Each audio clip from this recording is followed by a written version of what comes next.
नमस्कार प्यारे बच्चों।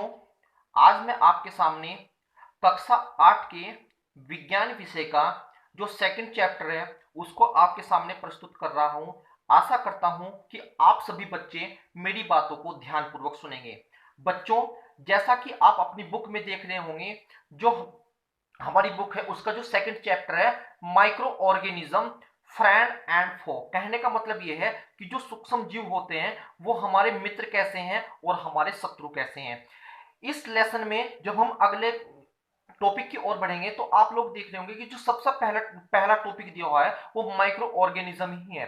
तो मैं इसकी डेफिनेशन पढ़ दे रहा हूं।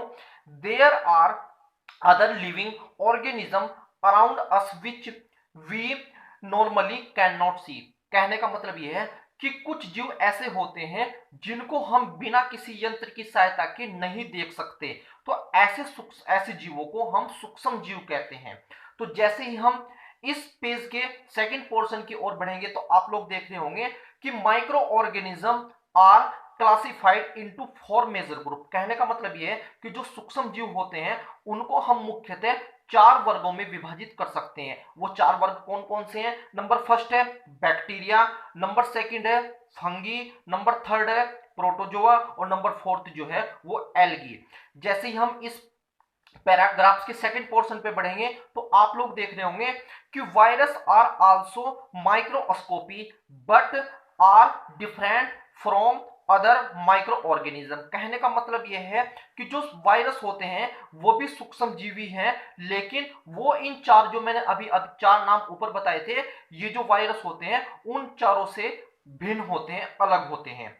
जब हम अगले पेज की ओर बढ़ेंगे, पेज नंबर 19 पर, तो आप लोग देख रहे होंगे where do microorganism live, यानी कि जो सूक्ष्म जीव होते हैं वो कहां पाए जाते हैं। तो आप लोग देख रहे होंगे पैराग्राफ से में microorganism may be single cell like bacteria, some algae and protozoa और multicellular such as many algae and fungi. कहने का मतलब यह है कि जो बैक्टीरिया होते हैं, कुछ एल्गी होते हैं और जो प्रोटोजोआ होते हैं वो एक कोष के होते हैं, और जो बाकी हमारे फंगी बचे और मैक्सिमम एल्गी जो होते हैं वो बहुकोष के होते हैं। और अभी हमने इस टॉपिक का जो नाम शुरू में पढ़ा है कि माइक्रो ऑर्गेनिज्म यानी कि जो सूक्ष्म जीव होते हैं वो कहां पाए जाते हैं। तो सूक्ष्म जीव जो होते हैं वो सब जगह पर्यावरण में सब जगह उपस्थित हैं, और ये मरुस्थल में भी और दलदलीय स्थानों में भी हमको प्राप्त हो सकते हैं।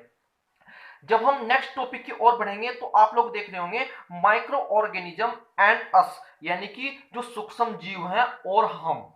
इसका तात्पर्य क्या है? Microorganism play an important role in our life.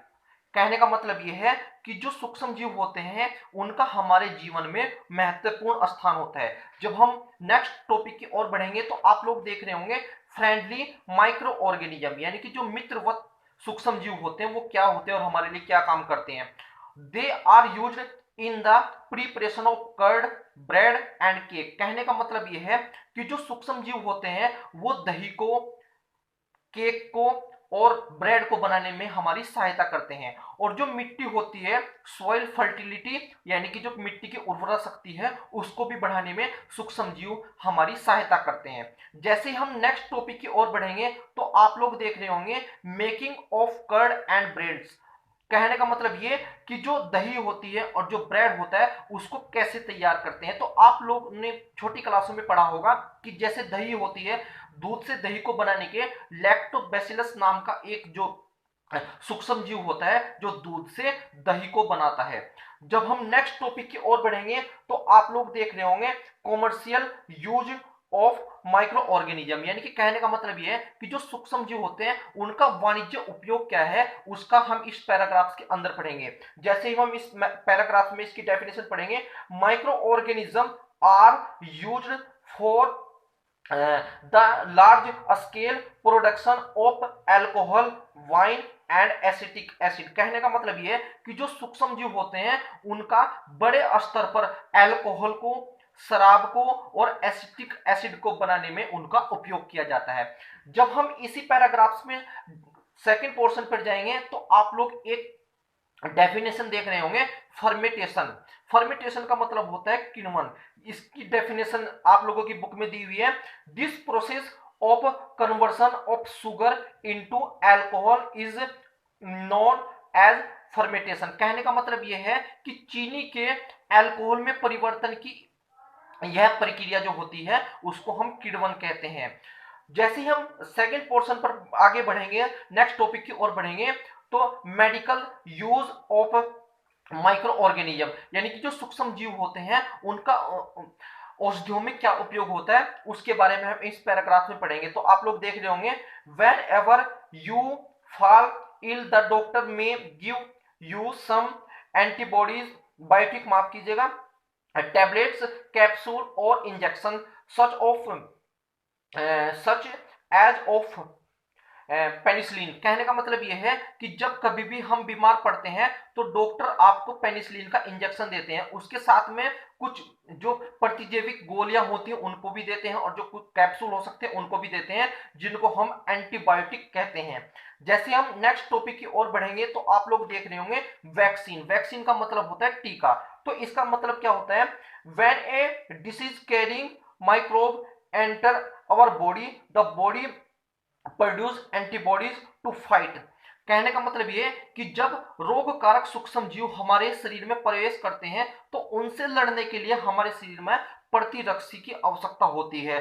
तो उन प्रतिरक्षी की आवश्यकता के लिए हमको वैक्सीन की जरूरत पड़ती है। और ये वैक्सीन के लिए हम किन किन चीजों में इनका यूज हो सकता है, हैजा, क्षय रोग और जो हेपेटाइटिस होता है उसमें वैक्सीन का उपयोग किया जाता है। और ये सभी की सभी जो वैक्सीन होती हैं ये सूक्ष्म जीवों से इनका निर्माण होता है। आज मैंने आप लोगों को ये जो चैप्टर था इसके बहुत सारे टॉपिक आप लोगों के सामने क्लियर कर दिए हैं। आशा करता हूं सभी बच्चों ने मेरी बातों को ध्यानपूर्वक सुना होगा। इस लेसन के, इस चैप्टर के जो नेक्स्ट जो पॉइंट्स हैं उसको मैं अगली वीडियो में आप लोगों के सामने प्रस्तुत करूंगा। तब तक के लिए नमस्कार।